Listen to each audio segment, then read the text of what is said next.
Жасанды интеллект заман талабы. Президент өз жолдауында цифрлық мемлекетке айналуымыз керек деді. 20 жылға жуық уақыт ұстаздық етіп келе жатқан Балтин Карагаева оқыту әдісінде жасанды интеллектті тиімді қолданады. Оқушыларды оқытып қана қоймай, оларды жан-жақты дамыту жолында тынбай еңбек етіп келеді. Өмірімде көптеген шәкірт тәрбиелеуде көптеген жетістіктерге жеттім. Оқушыларды дайындағанда тек қана білім беріп қана қоймай, оларға өзіне деген сенімін оятуға тырысамын, және кішкене жетістіктері болса да қуанып, алға қарай жетелеймін. Бірнеше оқушыларымды олимпиадалық сайыстарға қатысып жүрмін. Және осы шәкірт тәрбиелеудегі осы жетістікке жету, менің ойымша, тұрақты еңбек пен өзара ынтымақтастықтың арқасында. Оқушылардың осы бірлескен жұмыстың, сүйіспеншіліктің және табандылықтың арқасында біз осындай жетістіктерге жетіп жатырмыз деп айта аламын. Балтин Карагаева алғашқы еңбек жолын нөмір 3 мектептен бастаған. Қазір 24 мектеп лицейде ағылшын тілі пәні мұғалімі. Ұстаз болу жүрек қалауым, бала арманым өмірлік миссияма айналды дейді ол. Тек білім беру ғана емес, шәкірт бойына құндылықтарды сіңіру мұғалімнің міндеті. Оқушылары республикалық ғылыми жобалардың жеңімпазы. Бұл тұрақты еңбек пен ынтымақтастықтың нәтижесі. Заман талабына сай онлайн платформаларды пайдаланып, білімді тереңірек сіңіруге тырысатынын айтады. Өз сабақ процесімде мен түрлі әдіс-тәсілдерді оқушылардың белсенділігін ояту үшін, қызығушылығын ояту үшін түрлі әдіс-тәсілдер қолданамын. Атап айтсақ, топтық, жұптық, сыни тұрғыдан ойлау стратегиялары және онлайн платформалар, мысалы бейне жазбалар, презентациялар, жасанды интеллект деген сияқты платформаларды тиімді қолданамын деп айта аламын. Бекіту үшін оқушыларға көбінесе шығармашылық жұмыстар мен жобалар жұмыстарын енгіземін сабақ процесінде. Оқушылардың күнделікті сабағынан тыс пәндік олимпиадалар мен ғылыми жобаларға қатысуы оларды одан әрі шыңдай түседі. Сондай озат оқушылардың бірі ел үміті республикалық олимпиадасының бірінші орын иегері Нұрбану Аманбай. Үнемі ізденісте жүретін зейінді оқушы дарын ғылыми жобасына жарты жыл дайындалып, жеңімпаз атанған. Біз таңдағанда тақырыпты бұл жай ғана зерттеп қоймай, ол қоғамға немесе ағылшын тілін үйренушілерге пайдасын тигізу керек. Сол үшін де біз өзіміздің жобадағы фокусты негізінде екі жобада да біз спикингге қойдық. Спикинг бұл сөйлеу. Қазір ағылшында көбісі спикингмен қиналатын болғандықтан біз осы тақырыптарды, біздің алдыңғы жылға алған тақырыбымыз illusion болды, ол акцентпен жұмыс жасау, спикинг болса, ал осы жылға алып отырғанымыз бұл ойын арқылы сөздерді еркін түрде қолдану, яғни аргументпен сөйлеу деп аталады. Осыдан кейін бізде жалпы жобаны жазарға келер болсақ, біз көптеген сайттарды қараймыз. Ол жерде орысша сайттарда болуы мүмкін, ағылшын, неміс, қандай тілде болса да, сол тақырыпқа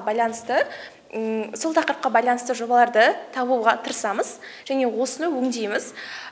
Жетекшіме келер болсақ, жетекшім біз оқушы болғандықтан көп затты білмейміз, ол енді анық. Сондықтан да жетекшім бізге қандай нәрседен іздеу керек, қалай істеу керек, қалай жазу керек бәрін түсіндіреді. Содан кейін біз өзіміз жұмыс жасаймыз. Сонда ғана нәтиже жақсы болады деген ойдамын. Ғылыми жобалар конкурсына бірнеше жылдан бері қатысып келе жатырмыз. Оқушыларым ғылыми жобада қатысуымыздың басты мақсатымыз оқушылардың шығармашылығын дамыту. Оқушылар өздерінен ізденіп, жаңа ақпарат табамыз. Ол бізге тереңірек ойлануға, кейде жаңа ақпарат тауып жатқанда өзіміздің білмейтін нәрселерімізді, тың нәрселерді үйреніп жатқанымызды байқаймыз.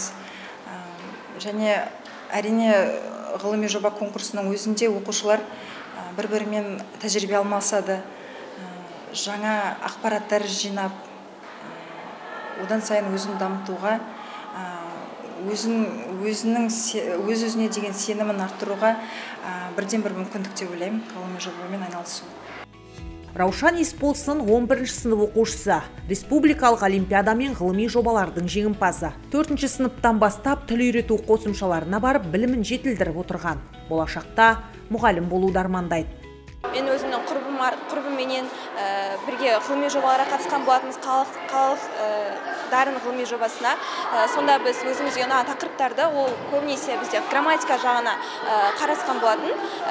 Мысалға біз оның алдыңғы жылы біз аббревиатура қысқартылған сөздерді тереңдеп зерттеп, оны біз қорғаған болатынбыз. Ал оның алдыңғы жылы табу мен эвфемизмдер туралы көбірек зерттеген болатынбыз. Жалпы алдыңғы жылы тағы да сол олимпиадаларға қатысып, мен қалалықтан емес тағы облыстық деңгейге де өтіп, өзімнің бағымды сынап көрген болатынмын. Жалпы өзім ОБТ ұлттық бірыңғай тестілеуде ағылшын пәнін таңдап отырмын, дүниежүзі тарихымен бірге.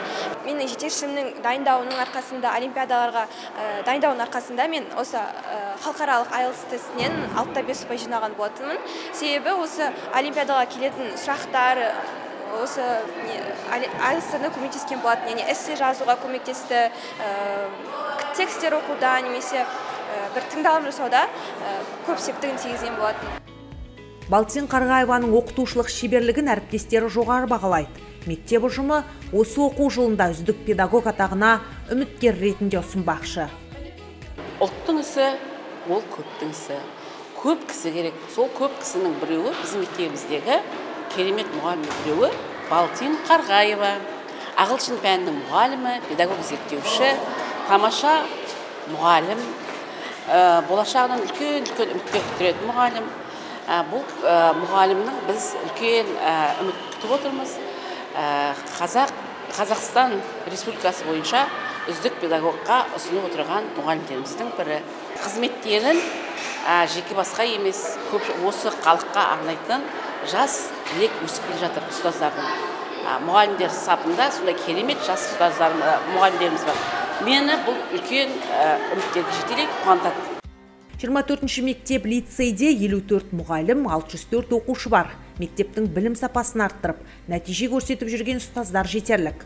Көрсеткіштер жыл сайын артып отыр. Мәселен, ұлттық бірыңғай тестілеуден 85-3%-бен алдыңғы орында болған. Грант алған оқушылардың да саны жыл сайын артып келеді. 34 оқушы тегін оқуға мүмкіндік алған. 4 оқушы алтын белгі, 5 оқушы үздік аттестатқа аяқтаған. Енді 24-ші мектеп лицейінің білім сапасының артуына өз үлесін қосып жүрген біздің бірнеше ұстаздарымыз бар.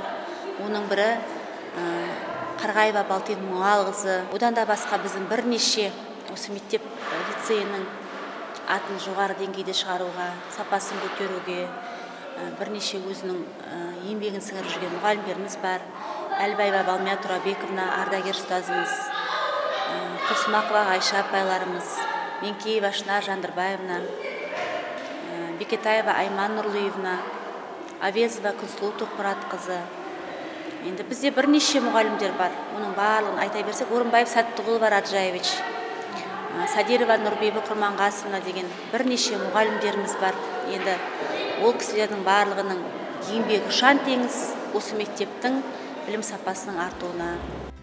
Ұстаз болу мамандық қана емес, үлкен жауапкершілік. Терең білім мен үлкен жүрек керек. Әр шәкірттің өмірлік жолына бағдаршам болып, дұрыс жол сілтеу мамандығымның мәні дейді кейіпкер.